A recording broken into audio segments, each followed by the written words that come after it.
On the shores of the God's Eye, due north of the Isle of Faces, rises a monument to arrogance and cruelty. Harrenhall. For a people who prided themselves on their ships, the Iron Men of old seized any chance to leave them, and carved out a vast kingdom from the peaceful river lords. The empire reached its zenith under King Harrenhall, called the Black by those he terrorized, and by his own men, though they meant it proudly. King Harren enslaved the Riverlands to raise the mightiest fortress Westeros had ever seen. A castle that could garrison 1,000,000 men, with walls so vast that winters would come and go, and besieging armies grow old and grey before the castle fell.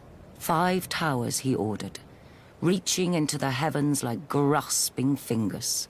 A monstrosity which he forced our people to build for their own subjugation. But the very day the slaves laid the last stone, Aegon Targaryen and his sisters arrived in the south. When they arrived with their small army, Harren laughed and shut the gates. Harrenhal would have its first test, and an easy one at that. It failed. Harrenhal could have withstood an assault from all the armies in Westeros combined. But Harren learned that the tallest and thickest walls meant little to dragons, for dragons fly. With Harren and his sons dead, Harrenhal quickly surrendered to Aegon. House Tully then raised the River Lords in rebellion against the Iron Islands, and with Aegon we flushed the Iron Men to the sea.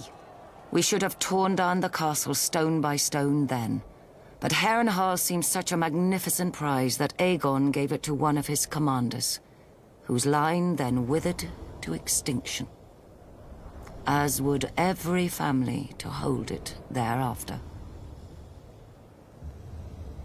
When many speak of Harrenhal, their voices drop to whispers about Mad Lady Lothson, who was said to send a giant bat to collect children for her crockpots, and to bathe in blood and serve feasts of human flesh. About the ghosts of Black Harren and his sons who still walk the castle at night, all aflame. Of the servants who went to bed in full health, and were found in the morning, burnt to ash. Mere stories to frighten wayward children and excite young girls, you may say. You would not be entirely wrong. Harrenhal is a prize. A nigh impregnable castle with enough land and enough income to make a man, at a stroke, one of the greatest lords in Westeros. But you would not be entirely right either. Say by a king's grace, Harrenhal became yours. Now you must garrison it. You must repair it and maintain it. Even stretched to the ends of your means, you cannot fill and manage the whole castle. So you retreat your household to 4 of the 5 towers, then 3, then 2, then only the bottom thirds of those. You close the whole of 100 hearths and take your meals in your rooms. Even then you can't shake the feeling of desolation, that Harrenhal and its vastness is devouring you.